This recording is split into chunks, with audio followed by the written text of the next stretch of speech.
Johnson, and he will be reading from his second book, which is doing quite well in Ghana and parts of the world, small world. And I think it was just released in Italian today. So congratulations on the translation, Philip. Thank you. I'll just read his bio and then we can start the conversation. We will be having a reading and conversation with the author. And as and when we would open up for questions from the audience, both here and online. We are live on Instagram and on YouTube. And we have a good audience here with us at the Great Things Retreat. My name is Elizabeth Johnson, and I will be the moderator for this evening. So, Philip AZUMAH Nelson is a British Ghanaian writer and photographer living in Southeast London. His first novel, Open Water, won the Costa First Novel Award and debut of the year at the British Book Awards and was a #1 Times bestseller. It also won the Bad Form Book of the Year Award, a Betty Trask Award, and a Somerset Maugham Award, and was shortlisted for the Dylan Thomas Prize, Sunday Times Young Writer of the Year Award, Waterstones Book of the Year, and longlisted for the Gordon Byrne Prize and the Desmond Elliott Prize. He was selected as a National Book Foundation 5 under 35 honoree by Brit Bennett. Welcome, Caleb, to this conversation. Thank you. Thanks for having me. Thank you for joining us. And this has also been possible by Narrative Landscape, who is the publisher in Nigeria. I just want to say congratulations on how well Small World is doing. It came out a few weeks ago and it is really doing the numbers. It's, I think, if I do say so myself, one of the most read and most talked about books here in Ghana at the moment. So congratulations. Thank you.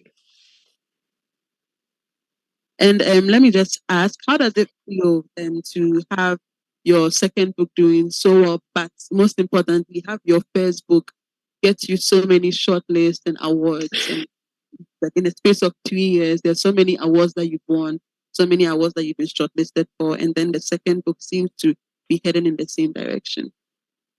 It's really, it's something, it's really surreal for sure. Like, I think it's still setting in that this is what I get to do for a living. I guess like the most important part of the work for me is the writing and the craft of it, and everything else feels like a bonus, but there have been so many bonuses that I can only feel grateful for it. I can just imagine. And I'm curious to hear your thoughts on and the question of the pressure that the first book put on you while putting the second book together. Did you feel that you had set a bar for yourself, or at least the first book had set a bar beyond what you expected, and so putting Small Worlds together was a bit of a tension in there when you were putting it together? I think I was really excited at the time to just get back to writing, because I was on tour for Open Water when I started writing Small Worlds, and I think one of the things I was just looking forward to was being back in the space of writing and just being able to sort of like work out what this story was, and be in that like space of play and experimentation. And I understood that in writing a second novel, it wasn't necessarily that I would completely diverge from what I'd already started. It was an opportunity for me to deepen a line of questioning that I'd started, and that really excited me. Okay, nice to hear. And we will be taking readings from Small World, but before we go into the book proper, I think it'll be nice to know a little bit of your background, specifically how you came into writing, because this is your second book in the space of 3 years, if I'm correct. So if you can know when you started writing and how the journey of publishing the first book was. I just feel like writing is something I've always been doing from quite a young age, but I would say I've been writing professionally, or rather like full time, since 2019, which is around the time that I met my literary agent. And I actually, when I came to her, I didn't have any, it wasn't fiction that I was coming to her with, it was non-fiction. It's a collection of essays that I've been working on around photography and around Blackness and around the ways that we see each other and around rhythm and art and all of these things that actually went into making Open Water what it was. Um, and that was a really special moment. I think meeting someone who would like then go on and has continued to champion my work in a really big way. And really encouraged me. She was the one who really encouraged me to write a novel. And I think that presented me with the opportunity to ask me, what can a novel be?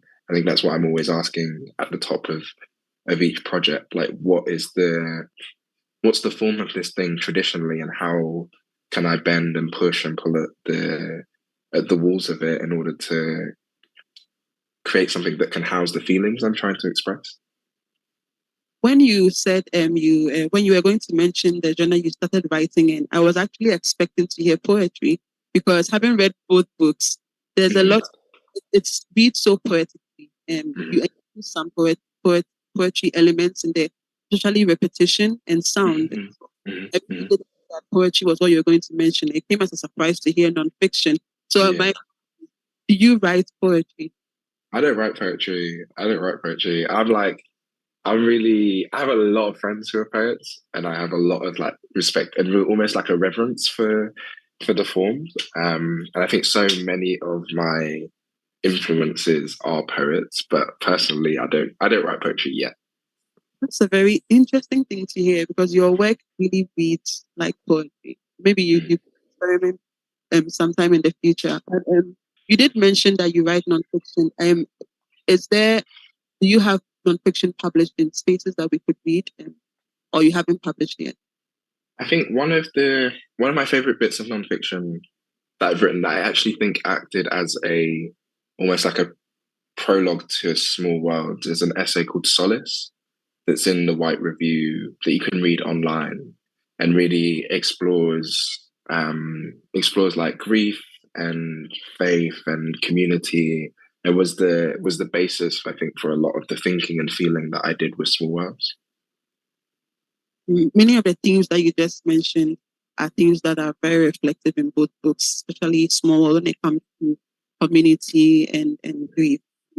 But before we go into that, you also are a photographer. So could Yeah, you tell us about your photography and how your photography and your literature or your writing play along together? I think when I think writing Open Water was actually the first time that allowed my writing practice and my photography practice to kind of meet. Um, I think a lot of and then as I was writing Small Words, I really found that this notion of like almost, I think when I'm writing, it's almost like I see these images in my mind's eye, like often like imaginary images of scenes or characters or places that I'm writing about. And I really feel like I'm almost like transcribing all of the possibilities in that space. So much of my photography work is portraiture and really looking at portraiture of Black people and how I create an honest space for people to bring themselves in the moment that a portrait's being taken. And I think that's really reflective of the work that I'm trying to do. It's like trying to make space for these characters to bring themselves honestly and wholly and fully and not feel like they have to kind of like lessen or reduce themselves, you know? And that actually is very reflective in your writing, really how you write your character. It's almost like when you have to describe your characters, they are the main focus and every other thing is the background. And since we do portrait, just see the links in there. I think it's a good time for us to go into Small World. So we can take the first reading and then we can go back into the conversation. How long do you want me to read for? You could do about 2 3 minutes from any part of the book.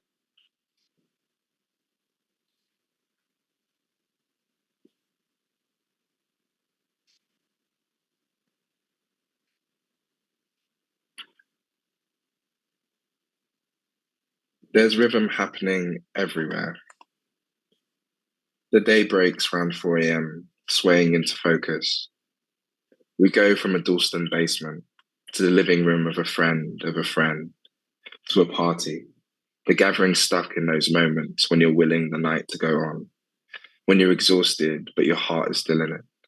Your heart, the reason you're clutching a plastic cup in a stranger's living room while bass beats at your chest, while melody makes you a place of comfort, the movement limited to a little two step.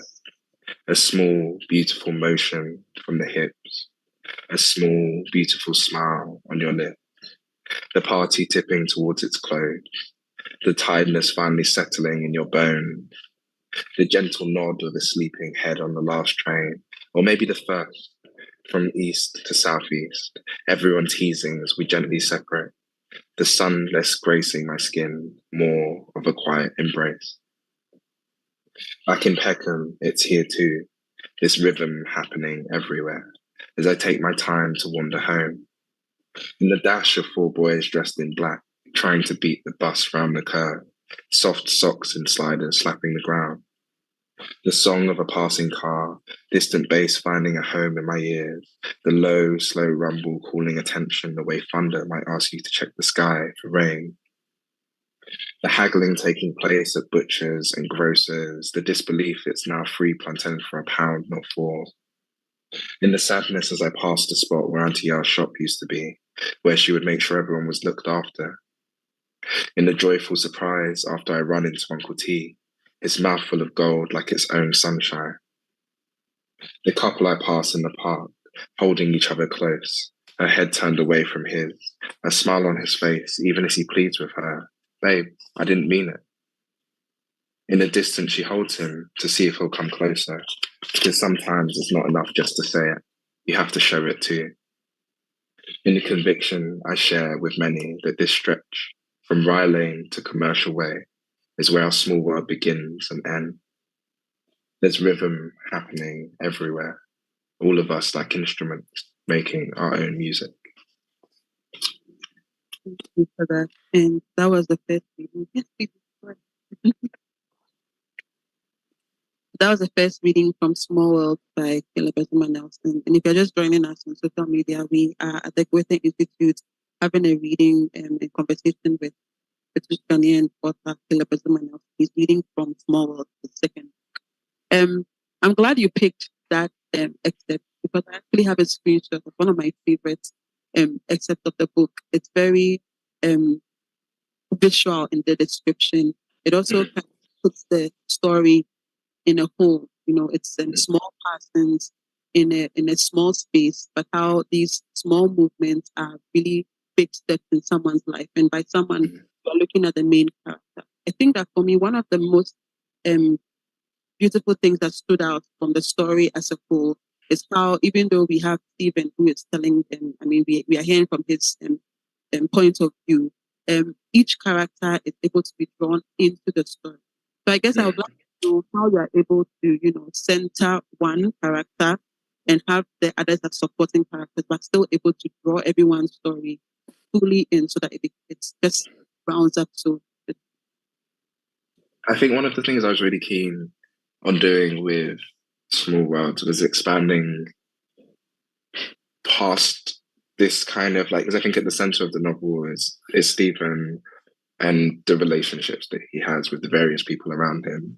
And I really wanted it to feel like each person that he might have a relationship with was a person in their own right and had their own story and had their own kind of like joys and griefs and hopes and fears, and that it wasn't just like adding to the textures of the story, but was also the story in itself. While this is really Stephen's story, this is also the story of his community, and there was a real intention there in trying to write about a whole community as opposed to just one person. And still staying with the main character, Stephen, he's presented as a very soft hearted person who a young man being thrown into the world after school and with disappointments and having to figure out life, family through his person as an individual and his relationship with his siblings. I think that it was refreshing to read a book that centers a male character, which is we don't have that much these days. But I still feel that his personality was not the usual male dominant character that we are kind of used to in literature by Black writers. And so I don't know if this is something that came to mind and there was an intentionality in making his character more human than more of the prototype of what a male and a Black male in the UK would seem like. I guess that for me, like I was really trying to figure out a way in which all of the emotion is always the thing for me, and I was trying to figure out a way of having all of these emotions like hovering just below his surface, and sometimes he's able to express them and sometimes he's not, and sometimes they just spill from him and sometimes he holds on to them. But it was that tension that I really wanted to explore, of like what happens when you are able to express the things that you're feeling, but also when you're not able to, and for what reason you're not able to, whether it's that there's something external which is stopping you, or something internal, or the feeling that you don't trust the person who you're sharing space with, or perhaps the feeling that you don't trust yourself. And I think a lot of the novel really revolves around Stephen having to learn when to trust himself and to really like hold on to that sense of trust and to have faith in that sense of trust as well. Thank you. And we do see that as well in the other male characters. And we have Uncle Mhm. T, despite the Mhm. sunny character. We have even that, even his older brother, and Yeah. some of his friends. Mhm. One of the other male characters that I personally like was Uncle T. He Mhm. didn't have a lot of scenes in the book, but it seemed anytime that he came in, he gave Stephen this sense of confidence that Mhm. Mhm. hard, but then you can also Mhm. make it with the way you approach it. And that was quite interesting because we didn't see that dynamic with Stephen and his father. I mean, if you when you go into the book, you realize that there's a lot of tension as the story continues. And was Mhm. that was the way in which the main character relates to the other male characters very intentional. Were you especially with Uncle T and his dad, was it very specific for you to, explore tensions that exist between uncle and nephew and father? Mhm. Mhm. I think I was trying to figure out a way the in which that tension could be explored without it feeling like melodramatic. Um, I in the ways in which like you have family and you have these relationships with them that are constantly shifting and warping, especially depending on like geography. Like I have family who I don't see very often, and so the relationship that I have with them is very different because we're not in constant communication. I have family who are like they don't live very far from me, but it's either really good or it's really bad. It's always one of the two. It's rarely in the middle. And I think for specifically thinking about like Stephen and Ray and the sibling relationship, this notion of like two people who could grow up in the same household and actually like are really similar in age, but are actually quite different as people, have really different temperaments and different ways of seeing the world, but at their core, they're trying to find this like sense of connection and closeness and real intimacy. Like, I think there's so many of the characters, but in particular, the men in this novel are like reaching for that sense of closeness, but aren't always able to express that they need it. And so I think I wanted to explore that tension there, and definitely with Eric and Stephen, there is this want for them. I think underneath everything, to want to be close to one another, but so much has piled on top of that desire that they aren't able to excavate towards that, and it takes so much to get to that point in which they are able to excavate towards it. And I guess I'm still staying with that. We see the tensions and then the issues that they have in being able to connect or being able to very well. And for me, I guess I appreciated how many of these reasons were not social or political. It was just very human experiences, family that were at the center of the show, the conflict that rise because of our ins and outs of family friends. Yeah. So I just wanted to point that was really well done. And we will go into the themes maybe after the second reading, but I want us to dwell a bit on the writing of the way that you write. I Mm, think a few times that it's very poetic. It almost is like poetry, poetic prose. And mm, I think one thing that stood out for me when reading this and then also Open Water is that there is a lot of time, you take a lot of time in shelling out the story, which mm, not very popular in contemporary literature. It's it's very fast paced. mm, From the beginning of the story to the end, everything happens so quickly. But with mm, you, it's spread out 2 years, which in its sense is short, to expands so long, and you do this through your description, through how visual you are with your characters, and there isn't even a lot of dialogue in your writing. It's just very reflective and explanatory. I don't know if this is something that you are very intentional about, or it is just the way that you write or writing. I feel like I'm quite a slow person anyway. And I like dwelling, like I like being present and this feeling of being in moments. And so often I'm asking myself not to rush or not to move away, because more often than not, the point at which you might exit from a space when you're writing is a point at which like you might find a little surprise, or you might go a bit deeper. Um, and so I'm always asking my characters, and therefore myself, to just stay with a scene or to stay in the moment to see what might emerge from those spaces. I think the despite the fact that like for me the novels do have like a real like pace and rhythm to them. Like I've always envisioned that there's a slowness to the reading of it that like each for me anyway when I'm reading I'm always like trying to savor sentences, and so I'm always trying to find a way of writing a sentence that expands beyond its endpoint, you know. And it's very clear in both the books and with what you've explained. I'm just wondering, like I mentioned, contemporary literature is very fast paced, and present this to your editor. Was this something that was discussed, and did you have a back and forth with how the pace of the book, or was it something that was appreciated and let to run? I think I think the first book there was perhaps more back and forth about because the first book initially, even when I submitted it, was actually shorter. And there was like you kind of learn through the editorial process like what might be required to have this sense of like propulsion and actually to hone in on the things that you want to be doing with the work. But with the second book, I think that I worked really closely with the editors, and that to just kind of have this sense of like it's like I wanted the rhythm. I didn't want to have like this sense of like dramatic, like here is something that's happening, and here is something that's happening, here is something that's happening. That's the engine of the story. Like I actually wanted to know whether you could create drama that didn't require like explicit conflict continually. And actually, so this novel, like I think when it was done, the draft was like really close to what you're reading now. Really interesting, and it does. When I was reading, I did feel that I had to take my time.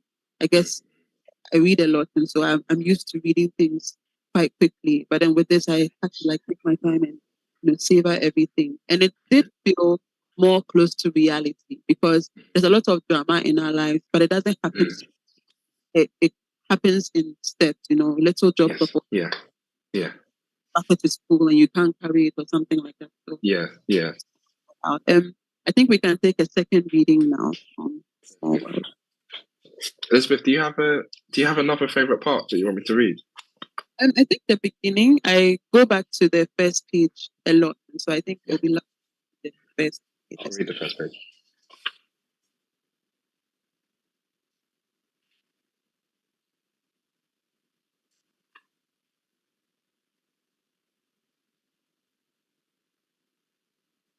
Since the one thing that can solve most of our problems is dancing, it only makes sense that here, following the shimmer of black hands, raised in praise, the pastor invited us, the congregation, to pray.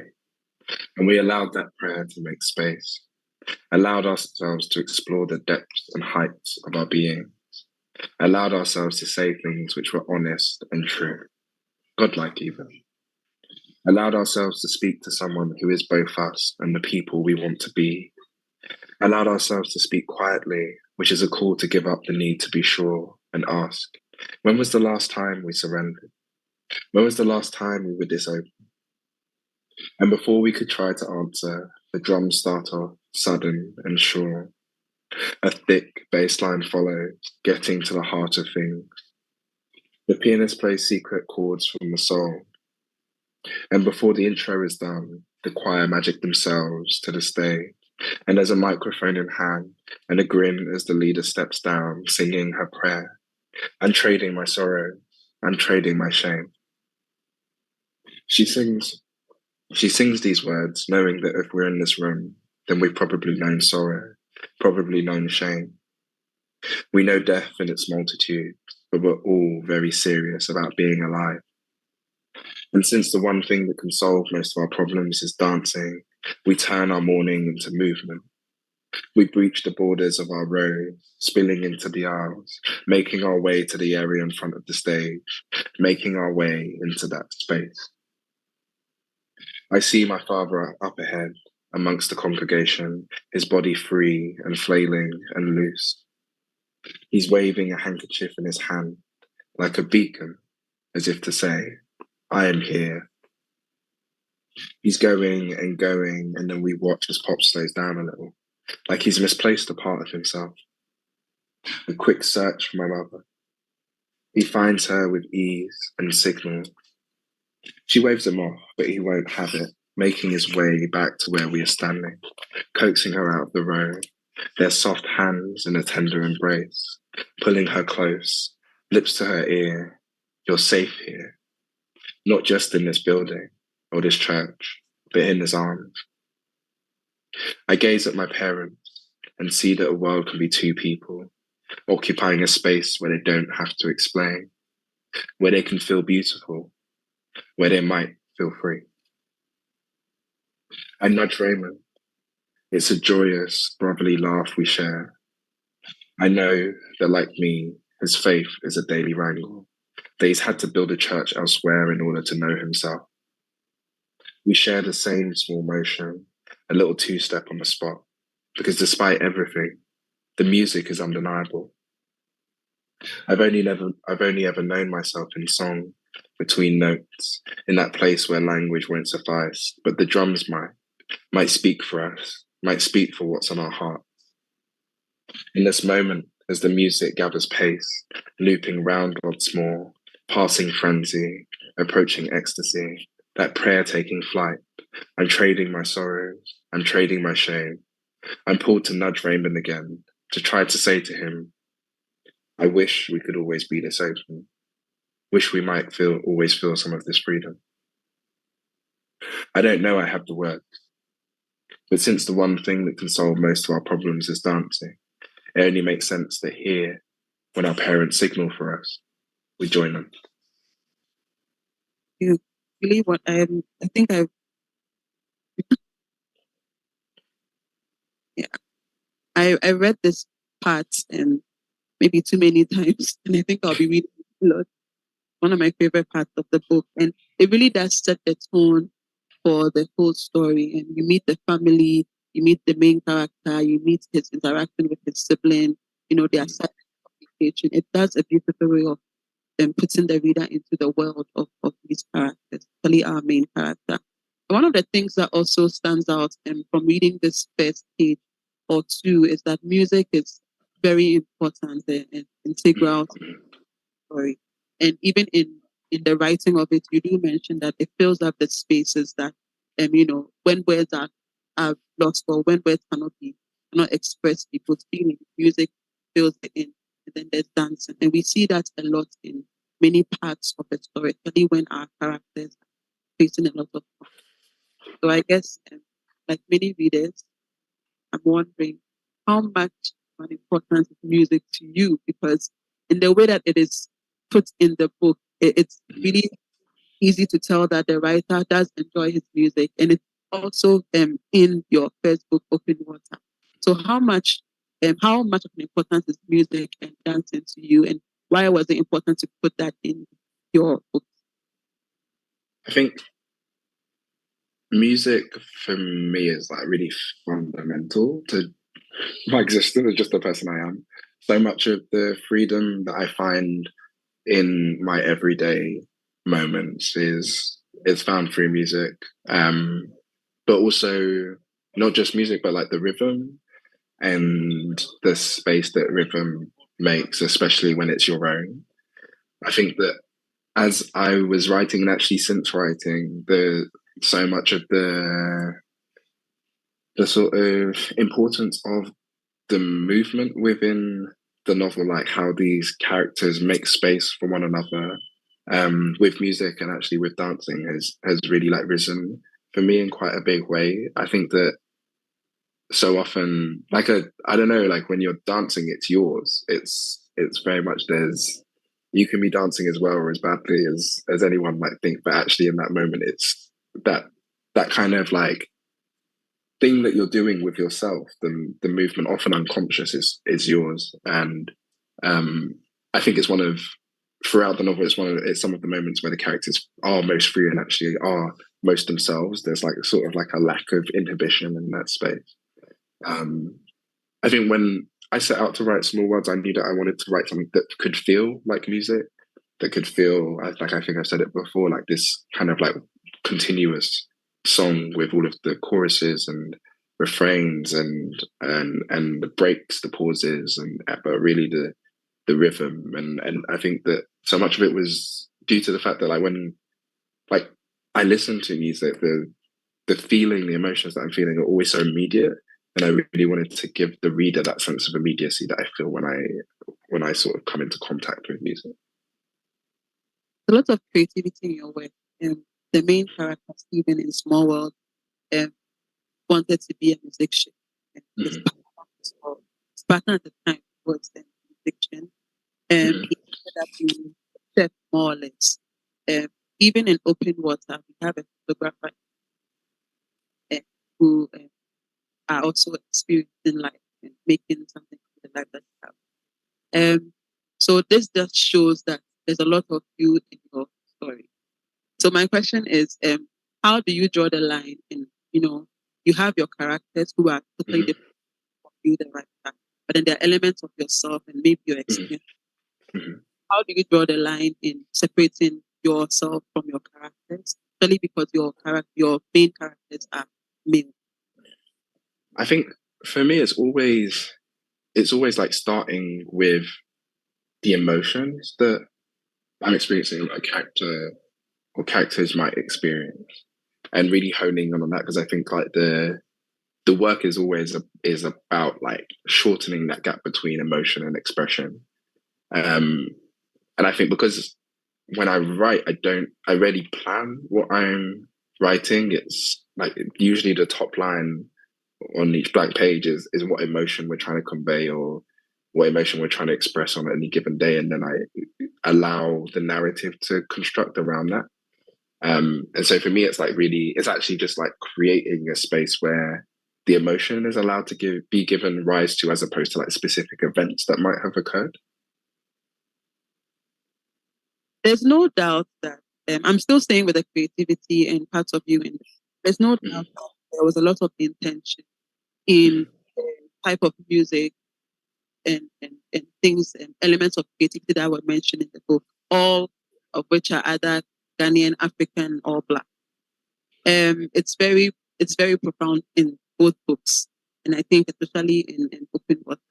So while I was reading Small Worlds and found this similarity, I just wondered, did you do you often worry about people coming and asking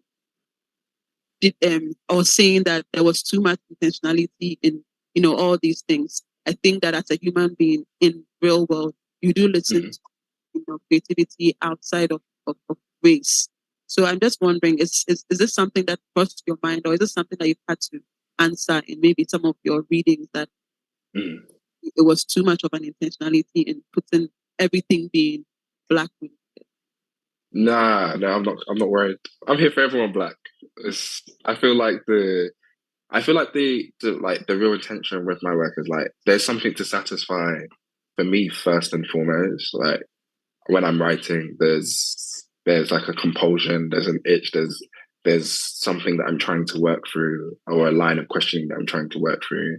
But I also know that I always have this like focus on the community that I'm writing about and towards, and that's like very exclusively Black. And so as long as people are really like seeing and feeling themselves, then I'm good. Everything else is a bonus. You could actually, one could make a playlist out of the songs that you mentioned, and I've started to making a playlist of the songs and from the musicians that you mentioned, and also looking up some of the writers and other creatives that you mentioned. So thank you for that. It's like an introduction to some new voices and in creativity. I don't know if there are any questions from the audience or online. I think it will be a good time to take them. Do we have any questions? Two hands up. Oh, thank you so much. A little bit of that. I can see that your work of art. Not necessarily only story. My question is, when you are planning your story, writing your story, in as much as you have a main character and other minor characters, you you already have the roles your characters are written and how you arrange them throughout the story, or it's said to you while you are writing the story, include them there.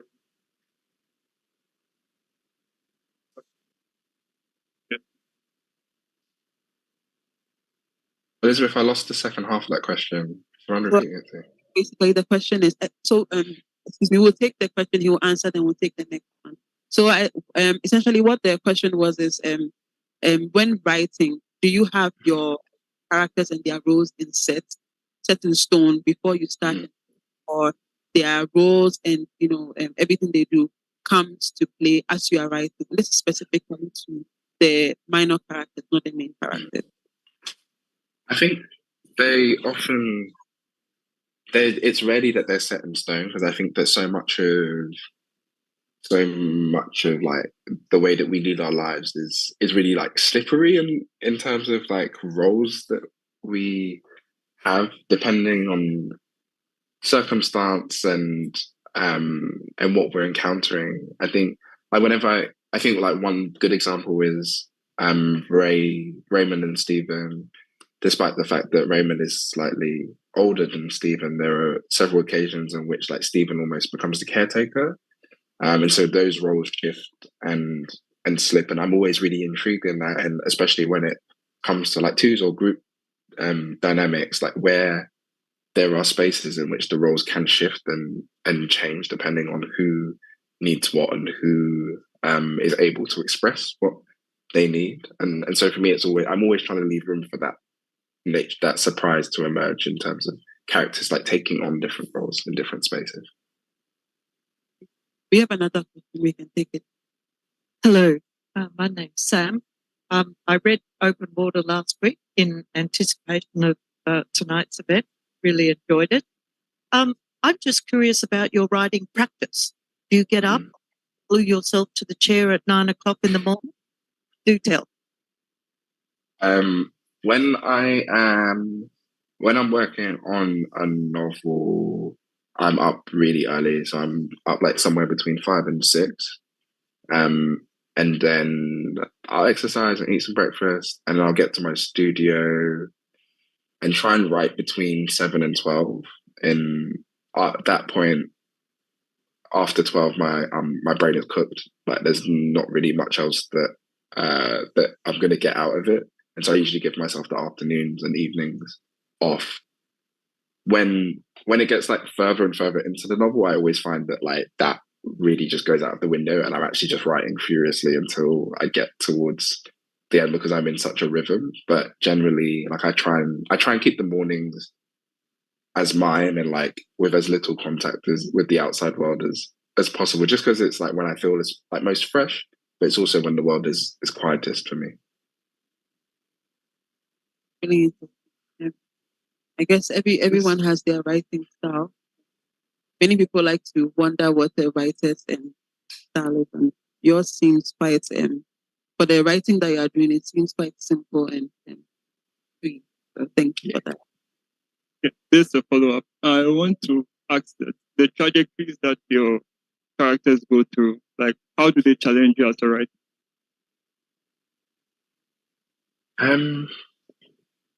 I think When I'm in the space of writing, like I guess because I'm always thinking about the emotions that I or a character are experiencing, I think that the most challenging thing is like the act of self-confrontation that I think writing often like it needs, like being able to approach memories or emotions or things that you wouldn't necessarily confront in your everyday. And I think that's always like the most challenging part, both in the confrontation and also how you take care of yourself the in during and after that process as well. Do we have any more? Is there other questions online? I guess I can continue asking my questions. My favorite thing to do. I would like us to dwell now more on the characters and the themes in the book. One of the themes, I guess we've spoken about family and community for our characters. Your characters are more or less Africans who find themselves in the UK for many who have made it a point to be intentional about how they create space for themselves. So they have left their true world, gone into someone else's space and created their own small world, which is reflective. The small world is a term that comes into the book and from beginning to end. I'm just curious we have a mix of people from the Caribbean and from Nigeria, from Ghana, and predominantly. Just curious to hear why it was important to represent from these spaces and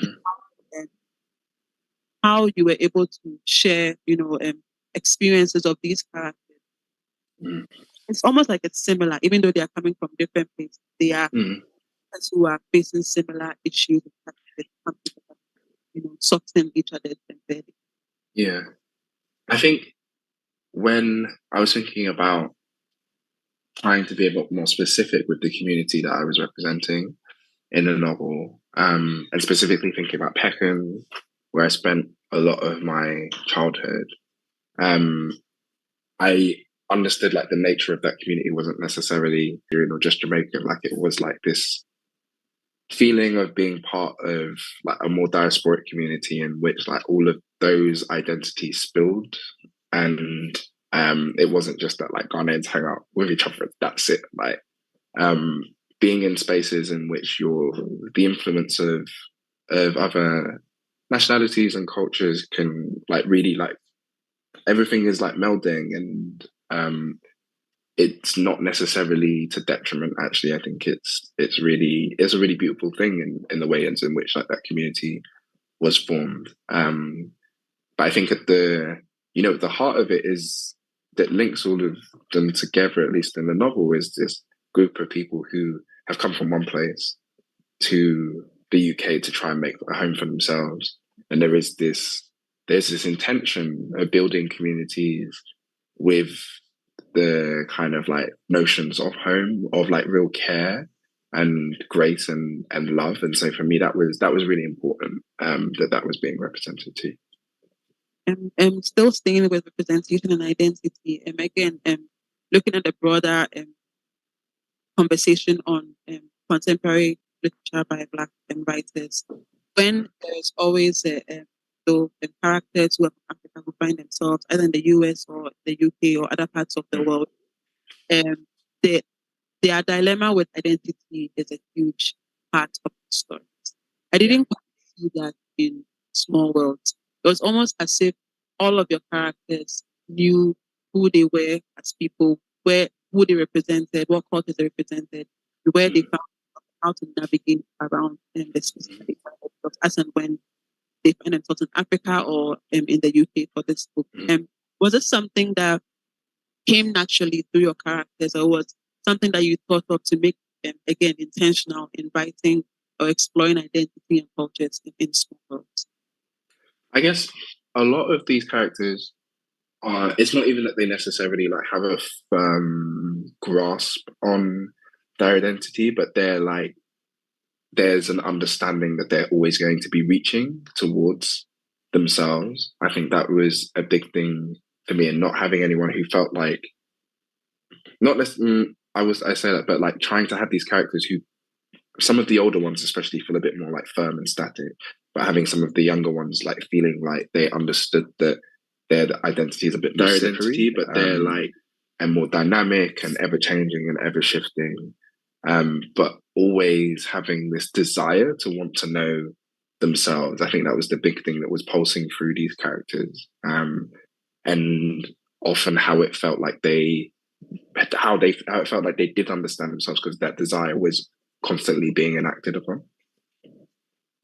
And also with the personalities of your characters, how were you able to balance so that they are not overpowering each other? I look at Uncle T and yeah, who owned the very African shop, so not to give too many spoilers. Then I look at Stephen's parents. How were you able to, create your characters so much that they have strong personalities? They are representative of where they are coming from, especially the older characters. But you get to see an everyday parent struggling with, communication and relation to their children. How are you able to put all this together? Because it's quite nicely done that it flows so seamlessly and it doesn't feel redundant, or it doesn't feel like you are trying too hard. Yeah. I think the ways in which I think for me it was always making sure that like the each of the characters could be themselves for the majority of moments, even if that resulted in conflict or collisions. Allowing that to happen as opposed to like shying away from it, trying to give each of the characters this sense of honesty, like allowing them to live their truths, and not. I think so often I'm always thinking about the like moralistic argument that comes when writing fiction, in that like there's these lines that separate right and wrong and good and bad, and who's on this side and who's on this side, but actually allowing each of the characters to like really live their sense of honesty and their truths, and presenting that, and not, and kind of allowing readers to, and audiences to come to like their own conclusions and their decisions, rather than being like this is a good thing or this is a bad thing. Like I think like when Stephen and Eric like butt up against each other, despite the fact that you can feel Stephen's reactions, or you can feel his emotions or his sadness or his despair, I still wanted to allow Eric to have his anger or to have his like kind of feelings too, that neither of them were like lesser. It was just how it was. And there's also, I mean, I guess you mentioned Stephen and Eric, and these are the father and son. Generational trauma is carried on here through in the family, father and sons. We even see it, which was a refreshing perspective actually, mother and son, because usually it's very clear in the way these things are explored. It's either father and son, mother and daughter. But we see tensions and the love between Eric and Stephen and his mother Joy. But then we also see generational things, which is part of our life. But then the way that they are explored is again quite seamlessly done. That, and it's almost like these are things that we cannot escape. There is no urgency to fix these traumas, and because they exist, there's no urgency to kind of fault anybody for any of these things. But there is the urgency to heal and to move on these things. And are these things that you thought about when writing your story, especially when it comes to how generations, the different generations were interacting with each other? Yeah, I think I described the novel as a haunting to a friend not so long ago, because I think there are so many echoes of history that run through the space, but in particular the ways in which a familial history or a personal history can like echo across generations, and have this effect consciously or unconsciously. I did really want this sense of, I guess for Stephen, he while not always able to like articulate his emotions, he's very much understanding of what he's feeling. But for Eric and his generation, it's not even just like the lack of articulacy, it's also like the fact that they don't always understand what the emotion is. They can just feel a lot of the emotion. I think that's where so much of their conflict um, lies within the book. And I really wanted to make a space in which that generation could approach the things they were feeling in order to like bridge that gap, in order to have that reach towards that sense of closeness their with their sons and with their daughters and with people that have come after them, that are feeling the things they're feeling as well, but also don't have the language because they haven't previously had the language, you know. I'm going to make a comment, and then I was just thinking that it's almost as if I'm saying all beautiful things about the book, but it is a good book. I want to touch on writing women characters, and I think it's important to hear your thoughts, because many times when I read reviews on books, there's a complaint that male writers do not write women characters well. So I think this thinking to me when I was reading Small Worlds, in the way that the young women in the book they are quite sure and confident in their decision and in their lives. They know what they want, they go for it, they make their decisions, sometimes without factoring other people. They just go. And we even see it in the older women as well. They were quite more confident and gracious in the way that they handled life, which is, I guess, from my experience, it's different, from what I read and then what we see and play out. How was it? How are you able to write your women characters this way? And did you have to read women writers? Did you have to tap into, speaking with a lot of women to be able to articulate these women so well? And was it intentional to have your young women characters come across more confidently? I mean, because even if I take Stephen, he is quite unsure and uncertain about a lot of things, and then we have characters quite sure and certain and just moving, gliding through life quite gracefully, despite the issues they also face. I think that there's for me, so many of the women in this novel are like almost like the heroes of it.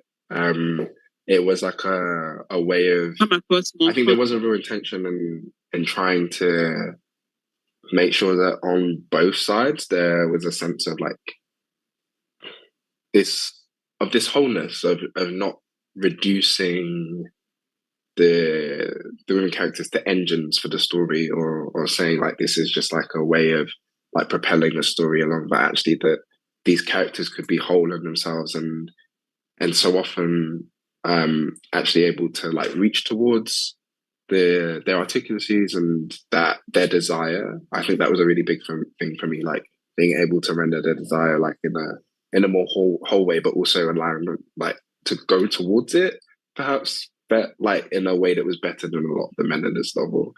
That was a really big intention on my part. I think I don't know, I was raised by women for sure. Like my grandma and my mum and a lot of my aunties were like really. I mean, because even if I take Stephen, like my primitive years, and for me that was just like able to render their desire like in a more whole way of seeing, but also allowing like it was always to go towards it with this intention and this ability to go towards your own desires, we'll take the third reading, but before we do that, I just want to ask a bit more about the different locations that feature in your book. I have read a lot of reviews by Ghanaian bloggers yet from the book, but I do know that anytime that there's a book coming out by, say, a British Ghanaian or American Ghanaian, because it's taken so seriously in the way that they present Ghana, in the names, in the way that they tell the history. So, you grew up more in the UK. So how were you able to fill the gaps? I think you did it so nicely that there was. I'm just waiting to see what they will say about how you do it. But I think that you do it so filling the gaps of how Ghana is portrayed in the book. And so being a writer who grew up not majorly in Ghana. How are you able to fill the gaps so beautifully? I think in the kind of first two sections of the novel, a lot of it was based off memory of childhood trips and photographs and videos that I had. But like between writing the second and the third section of the novel, I actually took a trip back, which was my first trip in like 16 years, and felt like a really big thing to be doing. But also the moment that I got off the plane, I felt like I was at home. I'm really grateful for that feeling, because I think that a lot of the time there is this fear from like British Ghanaians or American Ghanaians or wherever you might reside, that like you might come back somewhere and it might not feel like you did. But there was this sense of it like being home, but also understanding that like there were many things that I wouldn't ever understand about the space because I haven't grown up there. And so I never wanted it to feel like, oh, like I'm writing from a space where it's like I know everything about this place. It's actually like for Stephen in the novel, and for me as I was visiting, it's like I actually was coming not in a way to see everything, but almost like as an opening point to try and begin to know that part of myself a bit better. Thank you for that. So like I said, I'm looking forward to hearing what they say. I already spoke with a friend who does reviews, and she said, "Oh, I think he was playing it safe, so that he doesn't get attacked for not representing it well." But I think you answered the question quite well. So we look forward to the reviews coming from the Ghanaian book bloggers. But I think it's a good time to take the third reading, and after that, we'll see if we have more questions from the audience, and we should be wrapping up soon. So while you look for a section, I just want to remind people that we are having a reading and conversation with British Ghanaian writer Caleb AZUMAH Nelson, who has two books with his names. The recent book Small World is what he's reading from, and we are at the Goethe Institute. This is a program by the Writers Project of Ghana, and in collaboration with Narrative.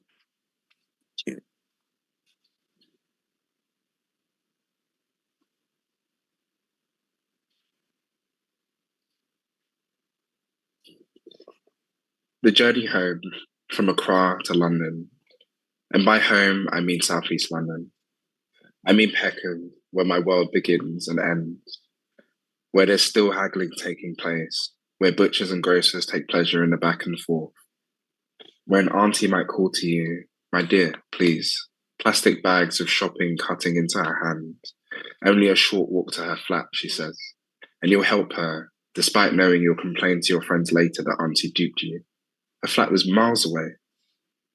Where we might queue at a bus stop for the number 36, hoping it will take us to Marble Arch, towards Hyde Park, where we might light a spliff in the seclusion of daylight, hoping that time goes slow.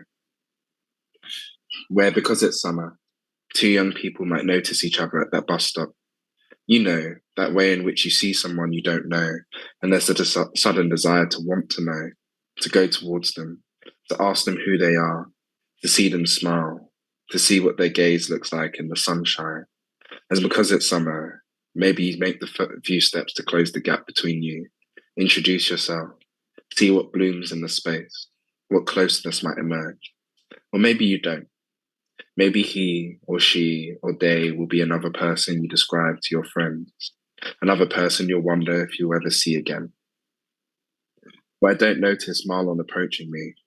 I'm in my own small world, attention elsewhere, where he crosses into my path, into the space the sunlight is making, offers me a long, slow embrace, because he understands I'm slowly getting back to myself, or a version of myself who might live with my mother's passing.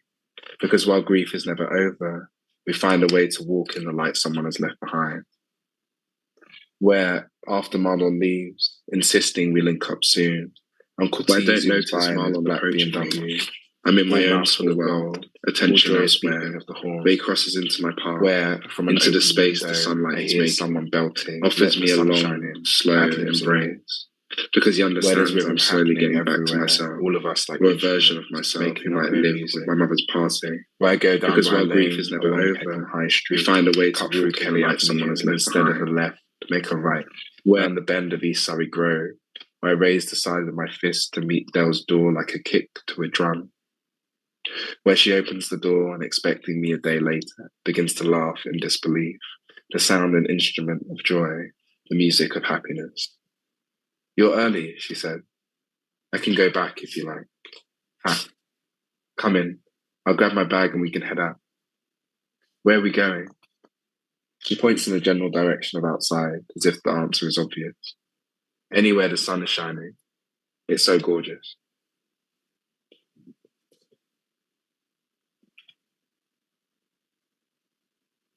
There's a question on writing technique, but before I take that, it's coming from Instagram. Before I take that, I think it's a good time to hear your direct response on less dialogue in your writing, which is is this your writing style, or it is an intention to have your characters reflect more than this? I think whenever I'm using dialogue, like, I want it to have some sort of effect that the rest of the text can. I'm also really, I don't think cautious of what I'm really careful and considered about the ways in which I'm like hearing people speak. I think it's a really big thing for me because so often it's like, I think it's one of my like stresses that like sometimes I read or I hear dialogue, actually, especially when I'm watching films or TV, and it feels like the words have been stuffed into the character's mouth and they don't quite fit.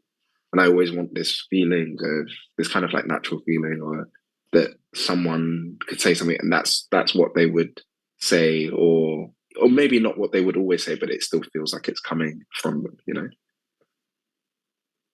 So the question is coming from Instagram, and Adwa is asking, why the namelessness of the man? I don't know which man in particular. After a while, we get the name, but then the question is, why the namelessness of the man? And what inspired the use of the second person narrative? Is that for Open Water or for Small Worlds? I wouldn't know, but probably, I guess both books are written in second person. Yeah. I think for me, with Open Water, the sort of sense of the namelessness and the use of the second person was like to try and like bring a reader as close as possible to the narrative, to like find a way of to encourage a reader not just to be like a kind of audience member, but also a participant. Like when you're reading in the second person, you're asking the questions in the text. You're actually asking yourself those questions, and so in that way, I just wanted to foster this sense of intimacy that was happening, and kind of having this non-named narrator meant that like you're even closer to that as well, you know. And is this the second person narrative? Is it a style that you will return to in coming books? And because it's quite a difficult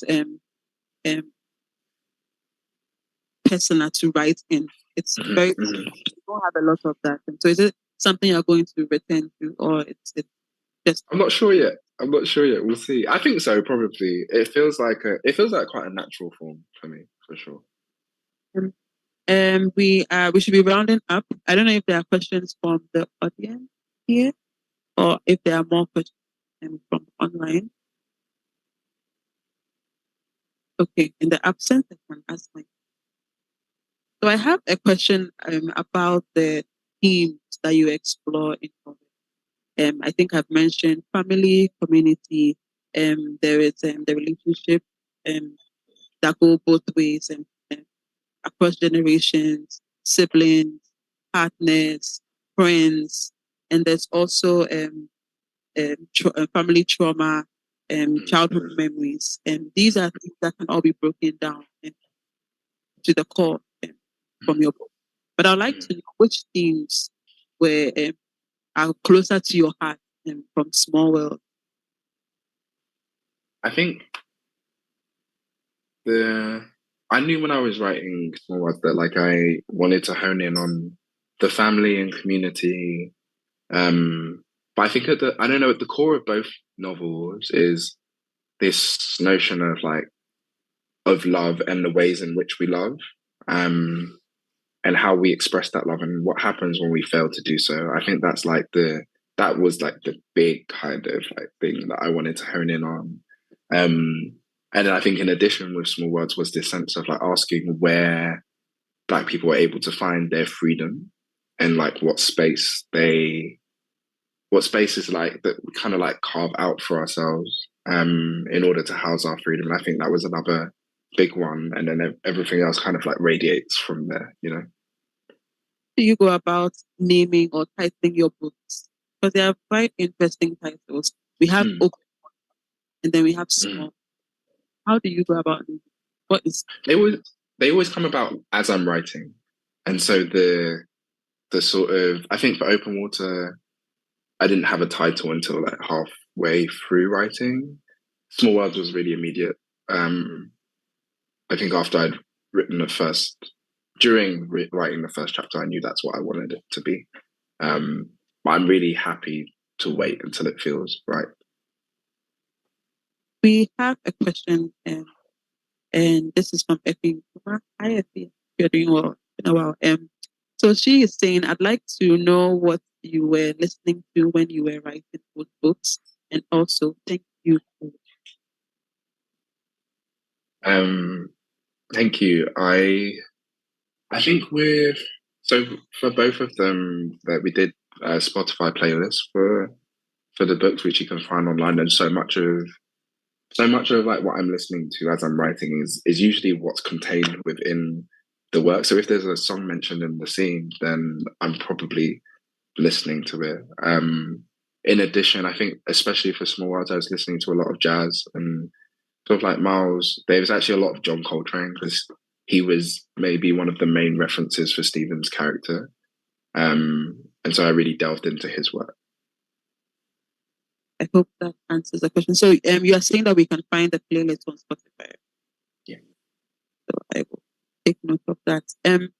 We will take one last reading and then we will end the Perfect.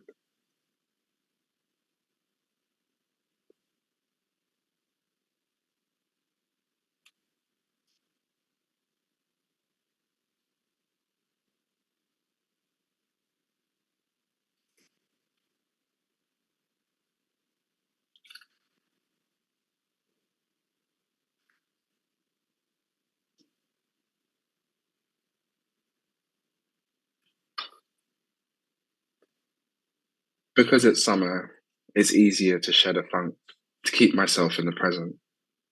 Time drifts, unmoored from the world, with no destination in mind. Auntie and I close up shop early and sit roadside, drinks in hand, watching our small world. Many of the neighbouring shops have had the same idea. Men and women stand on the curb, holding plastic cups close, or eyeing their opponents in a game of dominoes, or trying to make plans to be elsewhere, perhaps dreaming of going back home. I ask Auntie if she'd ever return, if she would make her way back to Ghana.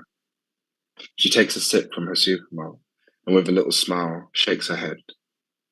Gesturing to her shop, the street, the people, she says, "This is my home now. Besides, what would you do without me?" We both laugh and continue to watch our small world. Because it's summer, a young man on a tiny BMX bike winds his way through pedestrian traffic, a young woman balancing on the bike pegs, her palms on his shoulder. A pair of older men opposite us sit on the edge of the pavement, cans of beer tucked between their legs, holding rolling papers like spread hands, sprinkling tobacco and a little extra. The way light clasps to our skin at this hour makes us all look beautiful. I want to commit this moment to memory, but Dell's not here with her disposable camera, and the camera on my phone wouldn't do it justice. Instead, I concentrate on rhythm. I concentrate on the patter of chatter and a group arguing about the football, the memory still fresh and raw. I concentrate on the head nods taking place in praise of Hugh Masekela's right, makes us all those jubilant horns spilling into the street. I want to commit this moment. Concentrate on Uncle T Magic. But Dell's not here with her disposable camera. With his dreads and the camera on my phone, wouldn't do it justice. A few more buttons than usual. Instead, asking when Ray and I will return his speakers. I concentrate on the patter of chatter and a group arguing about the football. The memory still their game. Good evening, beautiful, he says. Mr. Tony, how are you? Me, I can't complain. How's business? Same as always, a labour of love. You put so much love into this place and the people. You do it proper. When are you going to let me love you proper? When you're ready to be serious. At this, he laughs and turns on heel, bopping away. I watch her watch him, seeing that she takes pleasure in their dance. I'm about to be cheeky and ask Auntie Yah about her love life, a question she so often swerves. But because it's summer and we're in London at the top of July, the sky thunders. Moments later, a light shower. Auntie Yah raises an open palm in quiet reverence of hot rain. It comes harder and we seek shelter under the short awning of the shop. When it settles, I hug Auntie and we part ways. Thank you. I guess it's a befitting ending to this because we are about to part ways. Thank you so much, Caleb, for spending at least a little over an hour with us. I've enjoyed the conversation. I do hope that the audience both here and virtually, thanks to technology, we are looking forward to having you physically here sometime in the future. Sign. So. That would be lovely. Have another conversation.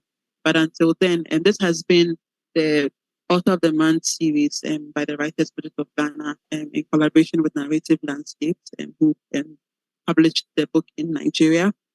We have been hosted by the Great Institute as usual, and we'll be back next month with another author and equally engaging.